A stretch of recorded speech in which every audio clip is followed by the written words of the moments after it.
The logic grid of the Sentience Collective flared a blinding, rhythmic sapphire, pulses of cold calculation scanning the glass wastes for any sign of life.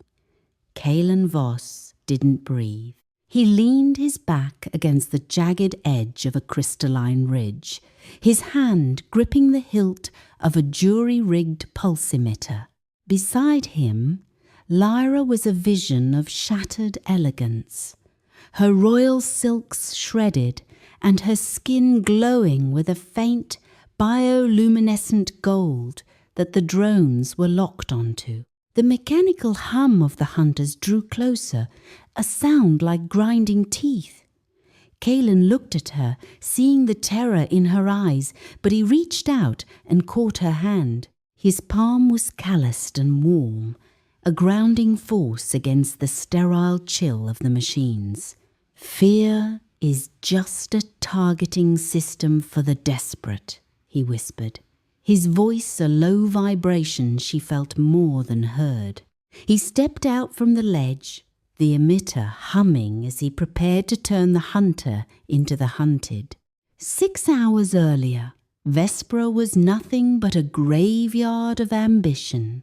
Rain lashed the surface of the moon, falling in heavy vertical sheets that blurred the horizon into a slate-grey smear.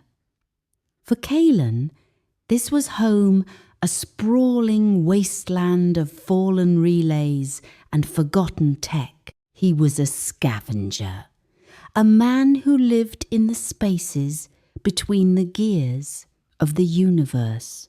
In the eyes of the Galactic Council, he was a gutter dweller, a disgraced remnant of a species they viewed as little more than Space Orcs. Humans were the death worlders of the sector, unruly and unpredictable, possessing a Terran spirit that most civilized races found exhausting.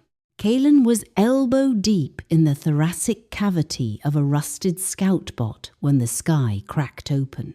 A shimmering royal vessel, gleaming with the unmistakable opulence of the luminous sovereignty, tore through the clouds. It wasn't a landing, it was a scream of failing engines and dying light. The ship plummeted toward the glass wastes, carving a furrow of fire through the jagged terrain. Kalen didn't hesitate. It was the human ingenuity, or perhaps just the madness, that drove his kind toward disaster, while others fled. He threw his kit into his hover skiff and roared toward the crash site. He found the wreck glowing like a dying star.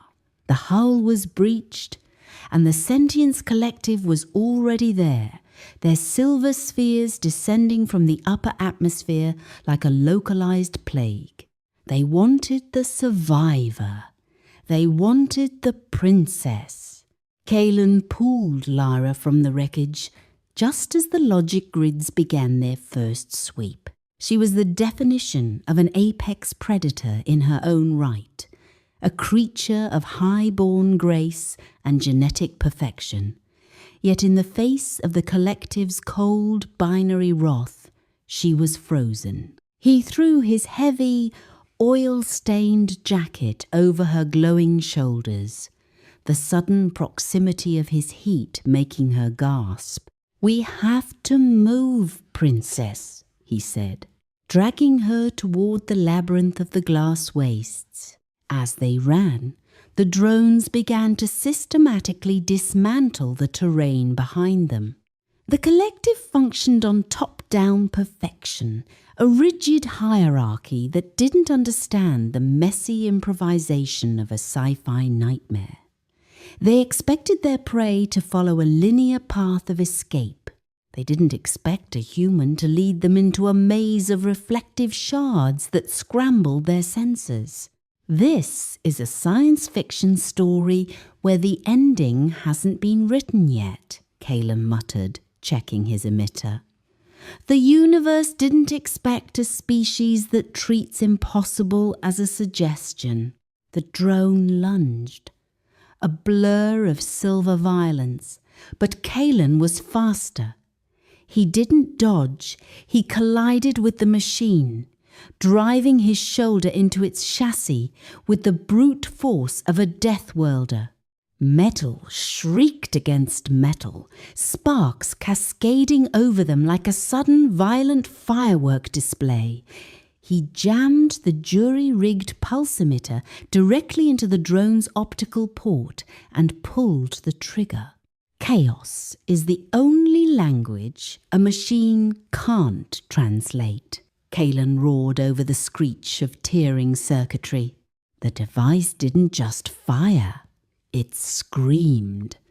A jagged, dissonant wave of electromagnetic noise erupted, not a clean signal, but a cacophony of scrambled code and raw power. The drone convulsed and dropped dead weight against the crystalline ground. But the sky above was filling with more lights. The Sentience Collective was adapting, their logic grids rerouting around the interference. Lyra grabbed Kalen's arm, her grip bruisingly tight. The adrenaline between them was palpable, a magnetic field of its own. She wasn't looking at the sky, but at the emitter in his hand, which was smoking and vibrating with unstable energy. "It's not enough," she shouted over the rising hum of the swarm. "They're isolating the frequency. We need more bandwidth." "I don't have an army, Princess." Kalen fired a shot at a flanking scout, the recoil jarring his bones. "I just have a radio." "Then give me the radio." Lyra's eyes burned with a fierce, terrified resolve. She snatched the comms link from his belt. She didn't call for the royal fleet.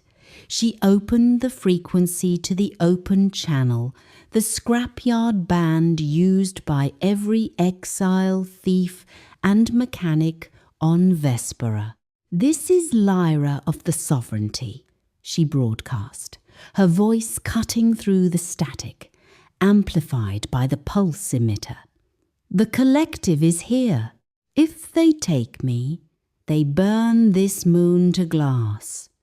I am linking the coordinates of their logic node to every active power core on the surface. Overload them. Now." It was a desperate gamble, reliant entirely on network theory, the idea that a decentralized swarm of furious individuals could outthink a centralized hive mind. And humanity answered. Across the glass wastes, from the cratered valleys to the orbital slums, the Space Orcs woke up. It wasn't a coordinated military strike. It was a tidal wave of spite. Thousands of scavengers, realizing their home was threatened, spiked their reactors, reversed their polarity, and flooded the atmosphere with dirty, chaotic energy. The sky turned white. The feedback loop hit the collective like a physical hammer. The perfection of their hive mind shattered under the weight of 1,000,000 different, unsynchronized signals.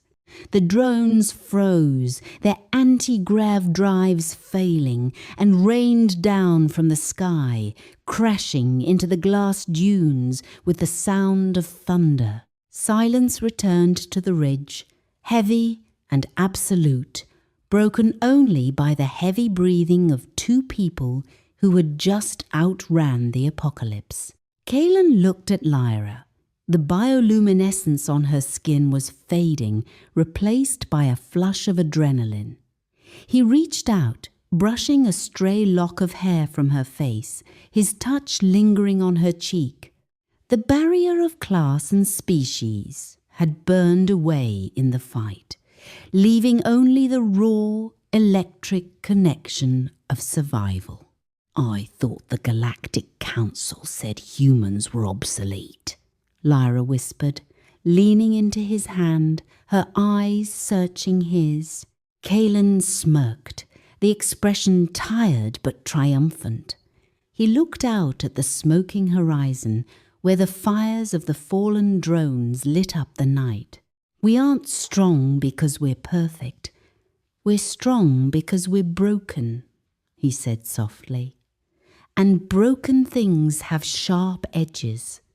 The stars above shimmered, no longer with the threat of invasion, but with the promise of a universe that had just learned to fear the impossible.